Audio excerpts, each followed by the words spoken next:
Welcome to another RMS support tutorial. Today we'll discuss the steps for starting and completing a progress payment. Now let's get started. One of the most significant improvements in RMS over previous versions of RMS is the capability to prepare and submit monthly progress payment requests electronically.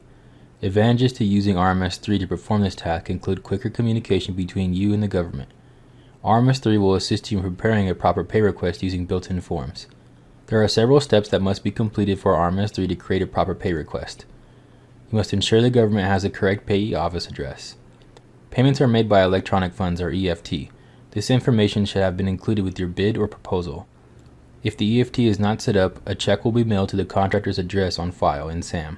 Input a complete list of all subcontractors and their subcontract amounts.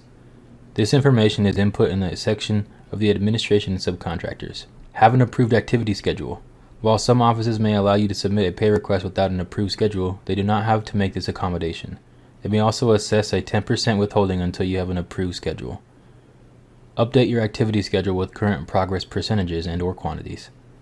Ensure that there are no CLIN or contract variances. Check the status in the section Finances or Pay Activities. If there is a variance anything but $0, RMS 3 will not allow you to create your pay request until the variance is zeroed out. In accordance with FAR 52.232 TAC 27, Prompt Payment for Construction Contracts, the government is required to make payment within 14 calendar days of the receipt of a proper pay request or invoice. Using RMS 3 to create the progress payment request will assist in ensuring all information required by this clause is included and your request is complete. However, should the government find any errors or omissions in the submission, it is required to return the document for corrections within 7 calendar days of its receipt.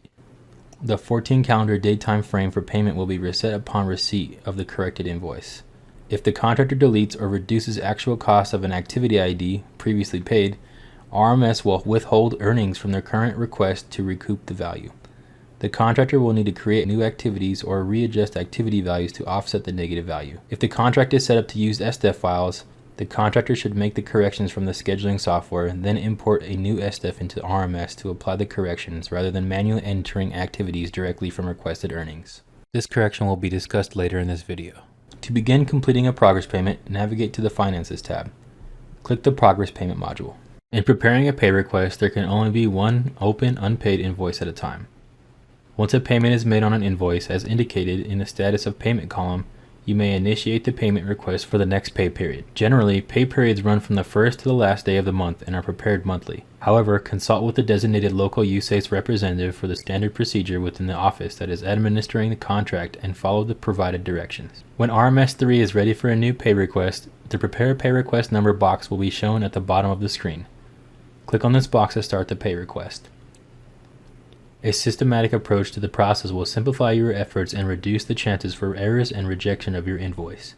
You can always go back to a tab at any point in time to make changes or review what has been entered before submitting the pay request. However, once submitted, you will only be able to view. Editing is turned off once submitted. Click on any of the blue boxes to view a truncated list of activities corresponding to the box's description. As activity earnings are entered, the activity count shown in the boxes will automatically update to reflect the status of the activities. Requested earnings may be entered as a percentage, quantity, or amount. Enter a number in only one of the total requested to date column. RMS 3 will calculate the equivalent value for the other two columns. The value entered represents the cumulative earning to date, not the earnings for the current pay period. In other words, the number entered should almost always be greater than the value shown in the previous total earnings columns. If there is a need to reset or clear all the entries made in the total requested to date columns, click on the Copy Previous Activity Earnings box.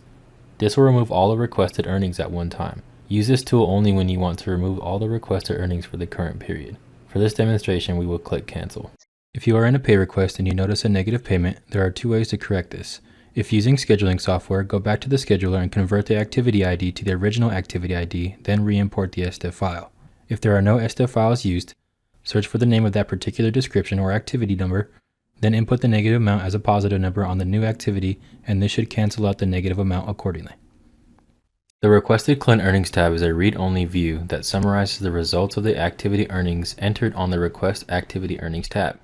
The amount shown in the CLIN summary at the bottom of the view will change to reflect the amount of the CLIN that is highlighted or selected in the table above. The amounts entered in the Subcontractor Earnings will be reflected on the prompt payment certification in compliance with FAR payments under fixed price construction contracts. Enter the total amount earned by each subcontractor for the pay period. Do not exclude deductions. Do not enter any deductions in the last column.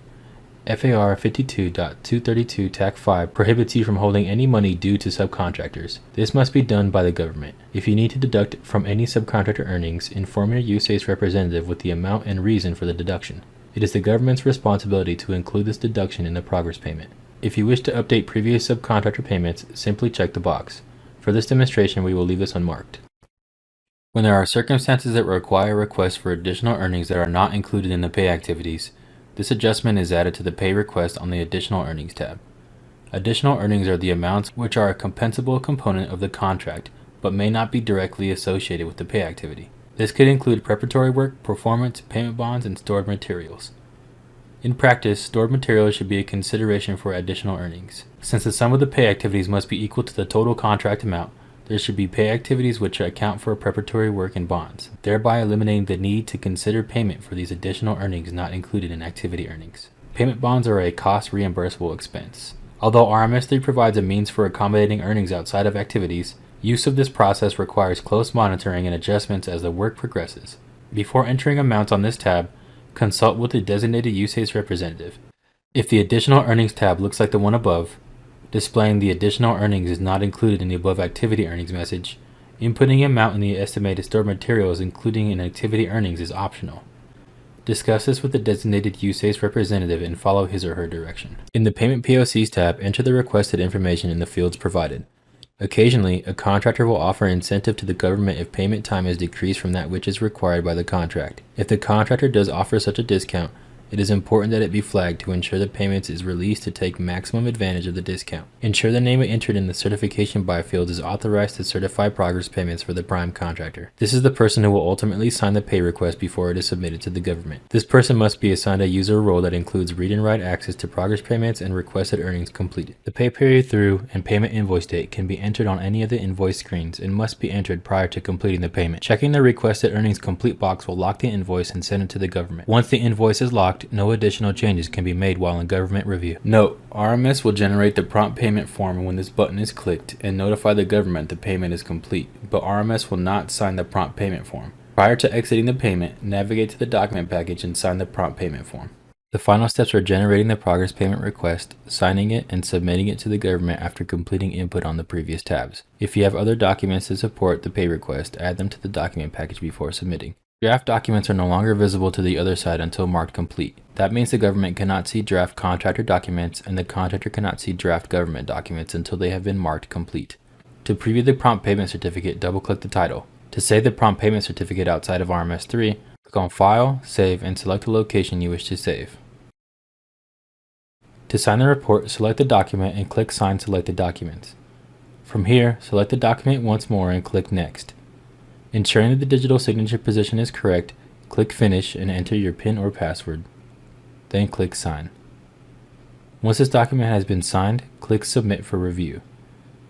If we click the back button, we can see the status change to In Review. Click the back button once more to fully exit the progress payment. Please note, if you do not properly save and exit using the back button, the government will not be able to open the progress payment. In summary, we discussed the overview of progress payments and all of the necessary steps to completing a progress payment. We hope you found this information helpful and thank you for watching.